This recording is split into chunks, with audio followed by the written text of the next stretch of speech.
Listen, men, period, don't like to wear condoms. Gay, straight, bi, it, then, up, down, left, right. They just don't like to wear condoms. Which Right. is, and statistically, which is why a lot of these down low men go home and they bring our Black women population down and in getting AIDS and HIV and all these STDs because they don't wear protection.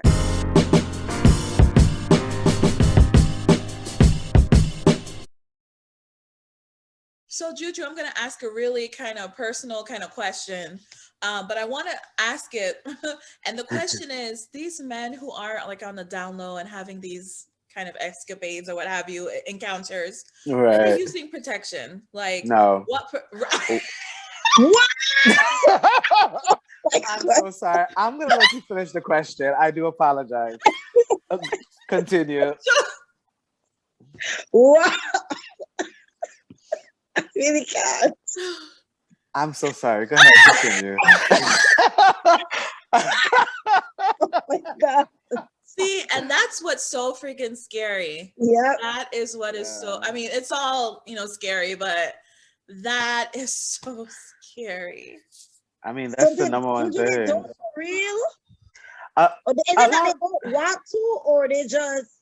Listen, men, period, don't like to wear condoms. Gay, straight, bi, it, then, up, down, left, right. They just don't like to wear condoms. Right. Which is, and statistically, which is why a lot of these down low men go home and they bring our Black women population down and in getting AIDS and HIV and all these STDs because they don't wear protection. And again, this lifestyle of homosexuality, it's very promiscuous in itself. So you can just imagine bringing a straight male into a promiscuous lifestyle and just that's recipe for disaster.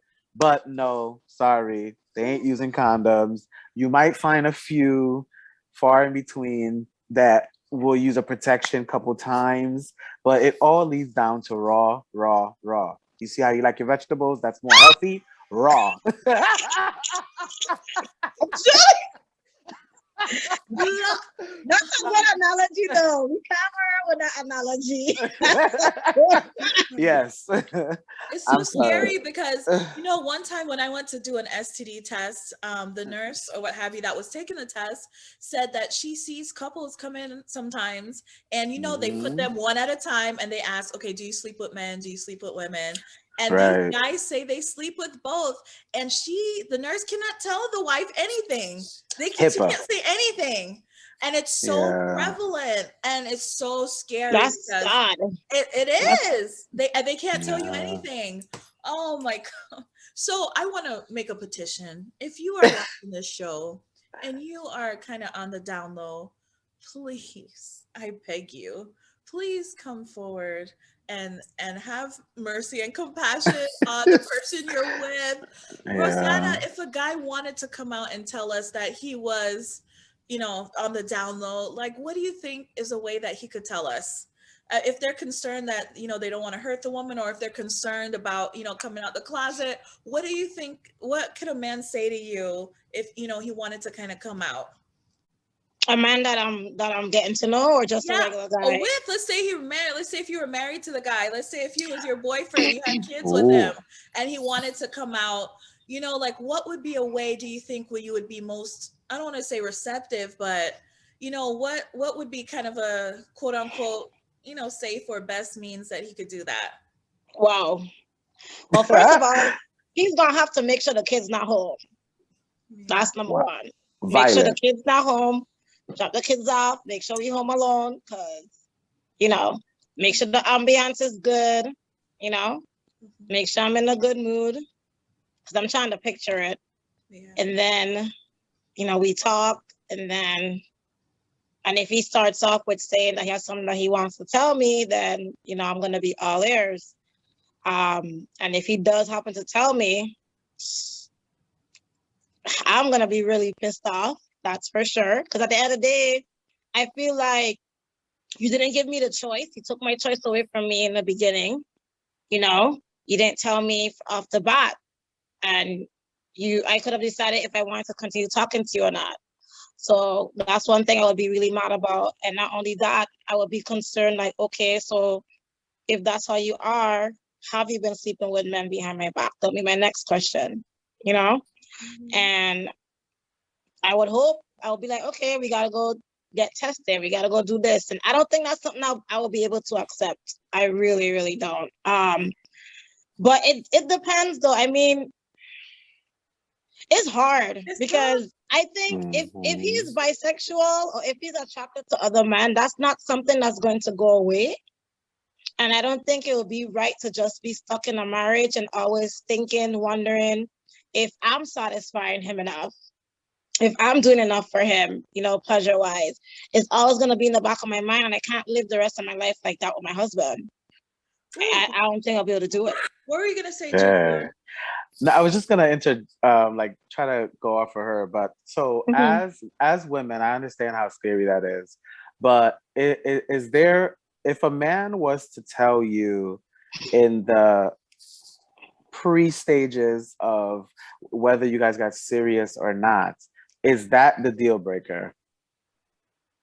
If he's bisexual, or if he likes any type of doing any type of dealings with other men or the same sex. If let's say me and you were dating and we was doing good, everything went well. Because again, you have to understand when men like me come to you women and want to be with you guys and stuff, and it's like whether battling, yes, I like men, but that's not my ultimate desire, so to speak. Okay.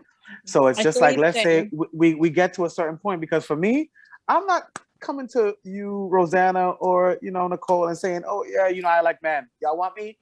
No, because it's like, what did I leave for anything? So I get the fact that he kind of took your choice away, but it's like most men, they won't, if they ever would tell you, they would not come to tell you when things are so going so well. Yeah, well, no, in the beginning, they won't come and tell you when things are still at the dust and cloudy stages. I'm gonna come to you like, okay, I see this is getting serious, and I really just want to sit down with you and tell you something. And all I want to know is, would that be it for you? Also, would you give it a thought? Would it be a conversation you could have? And would it be something that even after the conversation, you just don't throw your hands in the air and say, nope, get out of here, goodbye? Honestly, it's gonna be hard, especially if it's getting serious. Because at the end of the day, I care about him. At the end of the day, I already have feelings. So it's like, how do I just end something like that off the bat, you know? And then I think about it this way as well, that even though he's attracted to men and women, he still chose me at the end of the day. So that in itself will give me comfort. And as long as he keeps treating me like that, you know, that I'm the number one, that's what he prefer, you know, and he's not moving suspiciously with other guys, then, you know, maybe, you know, maybe. But I can't really say it will be like hell no or hell yes. I will have to really, really think about that, because because then even with my friend with the other guy, I was like, you know, I told him, I said, I can't even go further with you. So, but the good thing about it is that it was early when he told me. Right. In a situation like what you brought up, feelings already there. We already spent so much time together. It's like, I put all my time in this. Like, damn, why you have to do this to me now? You know? Right. What about you, Nikki? Let me just say how I feel about the whole thing. Okay. If I meet him off the jump, from the jump, and he tells me that he has been intimate with men, it's an absolute deal breaker. Right. Because I always feel that once you're like, unless God, okay, so there is a religious aspect to this, right? Yeah. Hey, Jesus. You can't take it out. Yes. So there is a religious aspect. I do believe in, you know, God and the power of God, and that could change someone. Okay. So it's either God had to really have shown me that this guy, you know, has really been able to transition, so to speak. But if I'm not absolutely sure of that from God, then it's an absolute no. So from the time, because, you know, I'm always going to be concerned that he's to me, to women, that's like one of the biggest, like ultimate betrayals. Like to walk in and see a guy getting screwed. Another dude, or you scrolling through his phone because I know somebody who did this, who like really was booking a trip for someone, scroll through the phone trying to find some information, and then they see a text, their boyfriend was selling their ass on there for $500, and it's like, or if I somehow see that you were watching gay porn, like, don't let me find out about this shit. That you talking about violence? You talking about violence, Julian?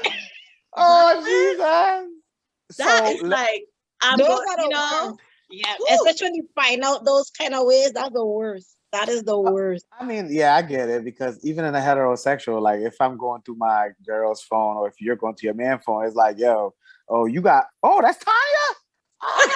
And next thing you know, bow, blows flying. I get it. I think it's worse if he should say it up front. I think it's worse if he lets me get involved and then springs it on me. I don't care how far we are. I could be pregnant with his child. Sorry, I'm trying not to curse. I'm breaking my own rules in this whole No, that's wrong. It's wrong. No, I agree with you. I sometimes I wish my feelings could not help me influence my decisions, because man, it would be hard. It would be so hard. But I think at the end of the day, it's the deceit. I think that's the whole thing. It's not that. So it's not that you're gay. So don't think I'm homophobic. It's your freaking deceit. You should have told the truth. So it's deceit, then you gay, in that order. Correct. I'm homophobic. Let me say that.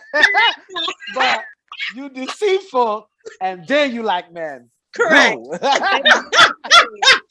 So wait, as you brought up the religious, or I should say the spiritual aspect, sorry. Yeah.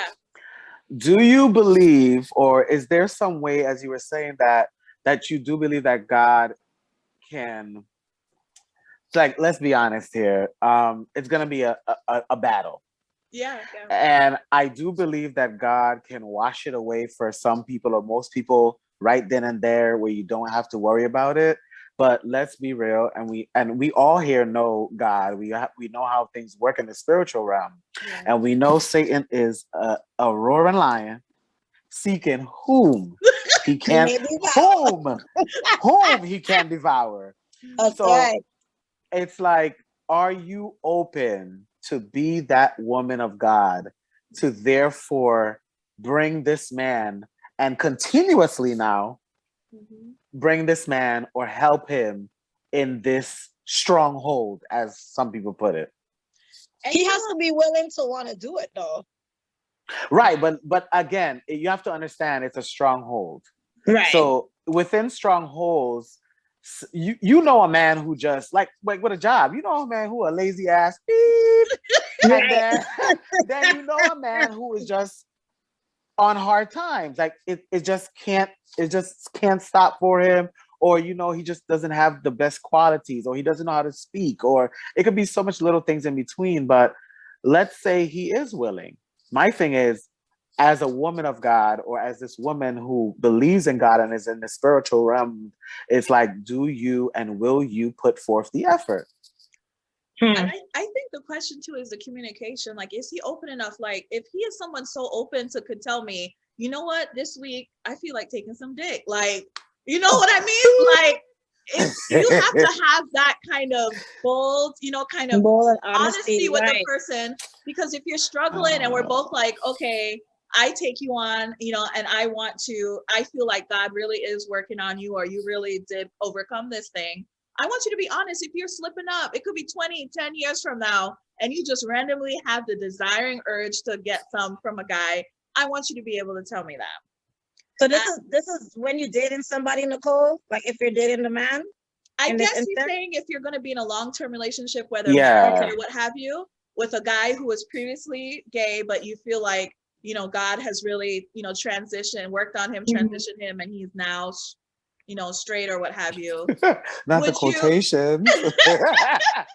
He's asking, would you be there for him? And yeah. So what do you think? Do you think you could do that, Rosanna? It's tough. Man, that's a lot. The thing is, he gonna have to be, like you said, he gonna have to be willing to put in the work, be honest. You know, It's tough. I don't know, because I mean, every road has an end there. So I feel like if I'm doing it too long, gotta go. I think it depends on why too, like how long he's been gay, why he chose that lifestyle. Because I think, depending on the circumstance, it could be a lot more ingrained in you than others. So if you've been doing this since you were young and it's been 20, 30 years, that's maybe less of a challenge than, okay, somebody gave me head twice. You know what I mean? Like right. No, you know what I mean? Like, it depends on the severity of it. And sometimes there may have been abuse from a childhood. Right. And it comes to understanding, like, okay, because I was abused, my thing got hard. I had a erection. I came. So now I felt like, okay, maybe I like guys because that happened to me. And after therapy or what have you, they're like, okay, it doesn't mean, because I have a penis, anything that suck it right or whatever will explode. Boom. That's so it. I don't necessarily have to equate my sexuality to that. You know what I mean? Right. So I think it really kind of depends on the situation. That's what's gonna happen. If you're getting stimulated in some kind of way, you will pop a boner, or you will, But it's hard, Juju. I'm thinking out of 100 women, maybe 2 or 3 would be like, okay, let me roll with him. I'm serious. Yeah, most women are going to be so fearful of that. What if it's a guy that said he experimented in college but never did it again? I think if they were young, like very young, like kids, I would put a pass on it. Like, I've had a guy say that I went on a date with this guy, and he said that most men have tried to suck their own dick or taste their cum before, or have had some experience when they were young. I'm talking about kids now. Have had some kind of experience like that. So I don't think that necessarily makes them gay. I think kids are curious when they're young like that. So I would never knock a guy for that. So all you guys out there who's had that experience and are feeling uncomfortable, you don't have to worry about it, okay? That doesn't necessarily mean you're gay. We understand that young kids are, curious and, experimenting. Would you apply that to college kids too, Nikki? Well, college is a different story. I'm talking about when you're adolescent, baby, adolescent. Right, but there's guys that I've seen, little testimonials. You read little stuff like that, and there's guys that sit at their, college when you're in your 20s. I mean, to me, your 20s, you're allowed to do all the mistakes you want to do. You're allowed to experiment. You're allowed to do everything because you're figuring out your life. You're growing up. I mean, hey, you want to do everything. So some guys have put testimonials and said that they experimented with guys and they didn't like it and they never did it again. So, Juju, is that possible? Tell me, these guys, can they get it once and then never get it again? Because what you said, I don't like it, because there's some that probably didn't like it. Juju? Okay, so can you repeat the question again? Is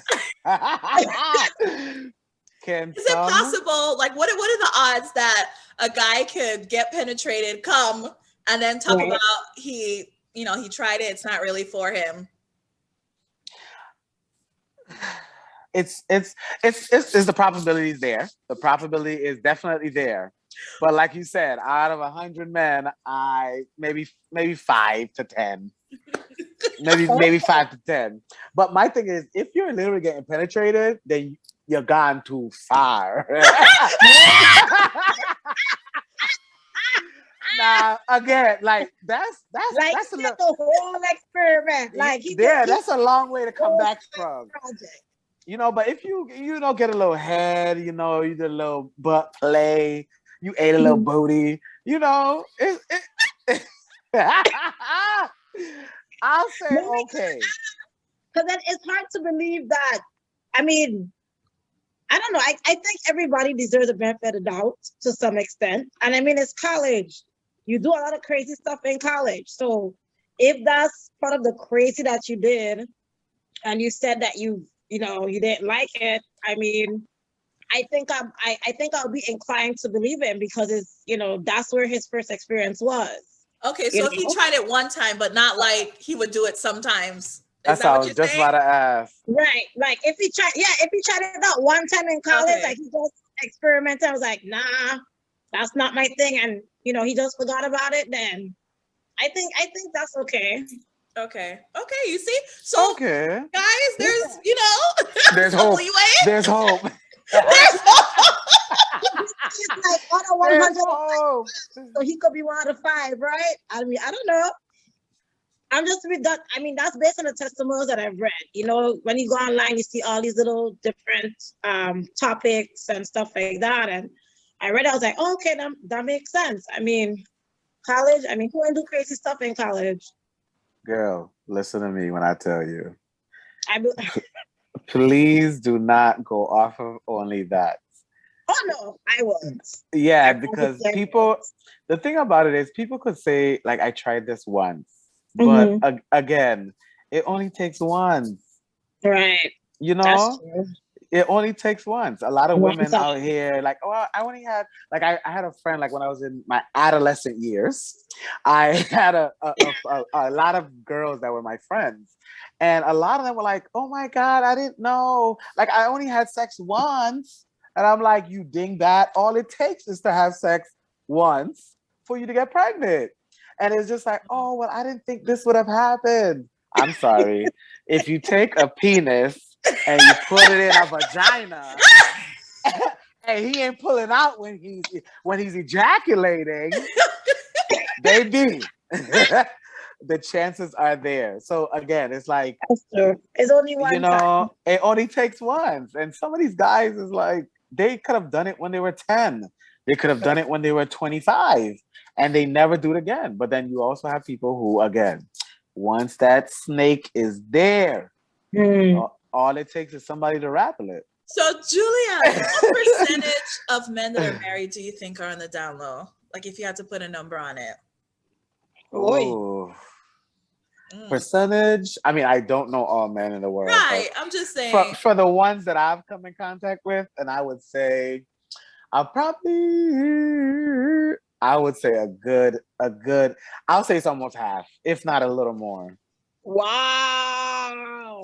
I'll give it almost half. And that's just from me.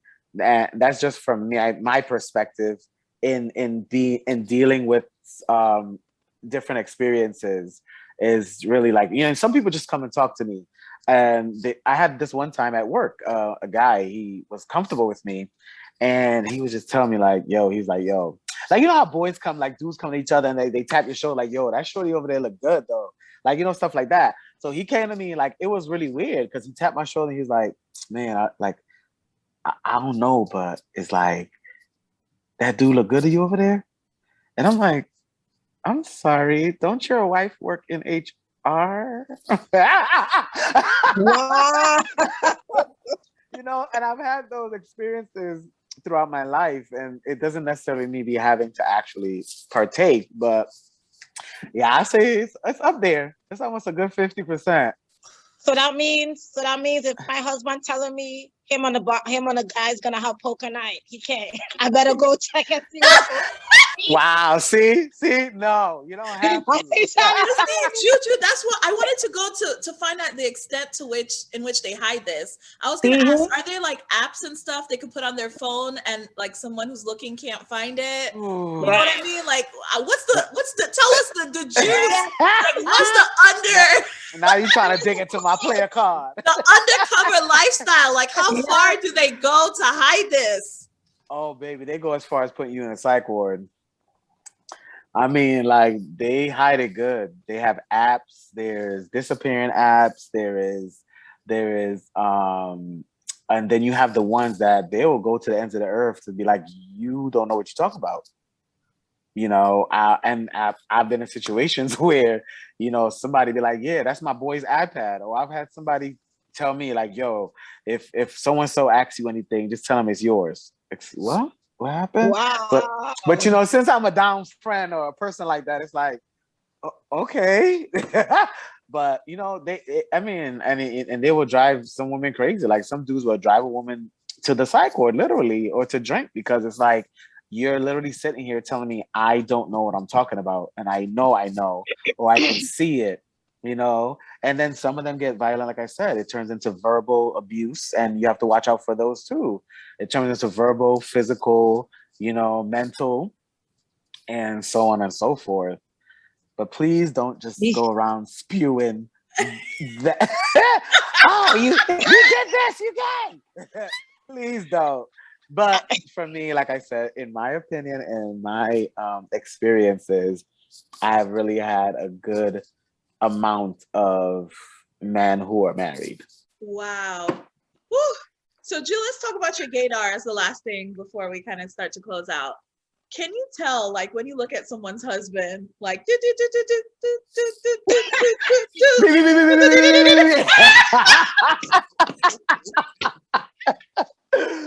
oh man.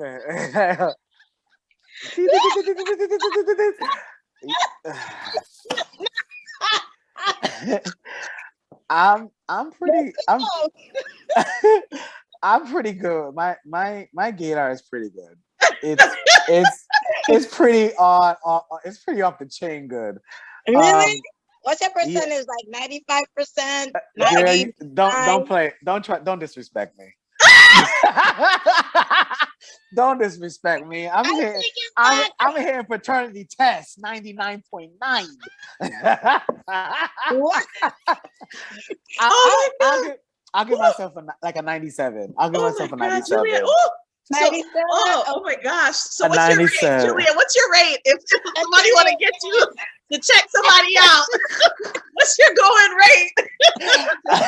I don't take check. I take cash, and I need a $500 down deposit. But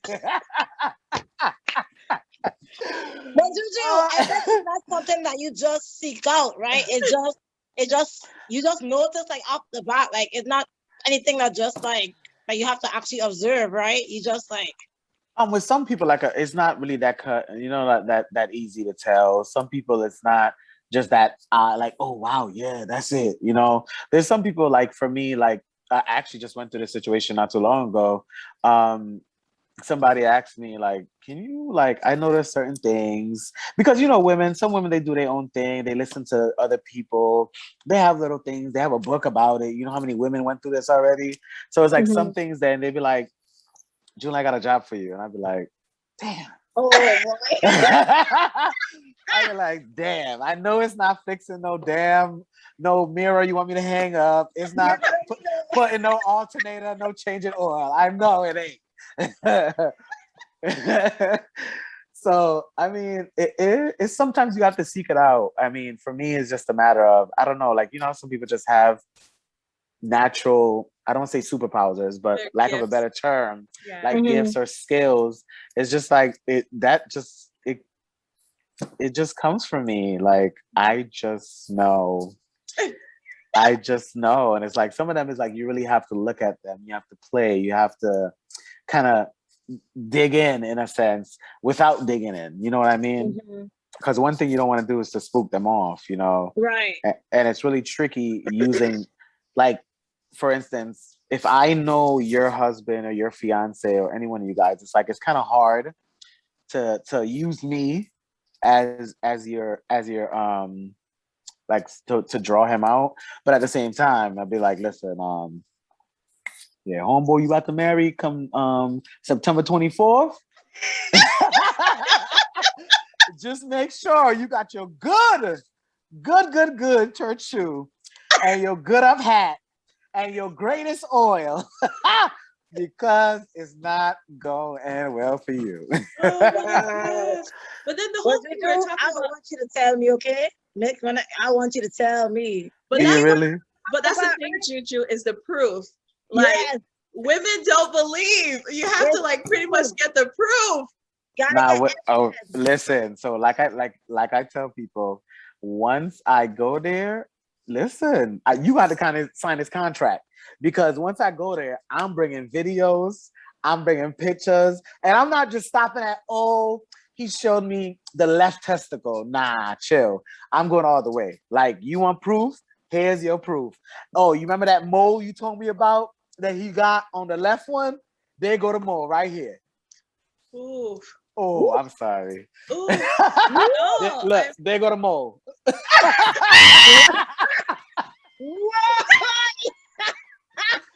So for me, it's like I really tell my friends, like, if you really, if you really want to get it, I'm not gonna stop at the least, because a lot of the times, yeah, because you go through that with regular friends, like, exactly. you know, It's like say true. you and Rosanna, like Nikki and Rosanna, y'all have a friend. It's like, oh, Rosanna say, oh, you know, your boyfriend cheating, he tried to talk to me. It's like automatically, boom, Nikki, oh, what you mean? No, he don't even Yeah. like you, and then it causes a big spiral thing down. A So for me, big it's like, don't worry about it, baby. I got you. I got you. Don't even worry about it. You would have no, you know how they say in the court of law, you have to make like what they say, Yeah, without a a shadow of a reasonable doubt. doubt. Yes, I'm doubt. gonna give you. Reasonable I'm doubt. gonna give That's you a true. reasonable doubt. Oh my gosh. Yes, Tommy, That's Tommy, right here. crazy. Yeah, Tommy. Now listen, thank you both so much for being on the show, and Juju for being so honest. Y'all big up Juju in the comments, okay? When y'all watch this, y'all show Juju some love. Oh, It takes a lot to come man. out here and be honest and upfront like that. Agree. Blessing. Y'all Yeah. send out a blessing for Juju. Stay tuned for part 2. We're gonna have it live, undercover homosexuality in the church. So y'all stay tuned for that one. That'll be coming out live as well. And thank you, Rosie, for joining us. Give it up for Rosie and Rosanna. It was a And pleasure. thank you all for listening. Let us know what you think in the comments, okay? And we'll see you next time on My Comfy Couch. Doodles! Take care.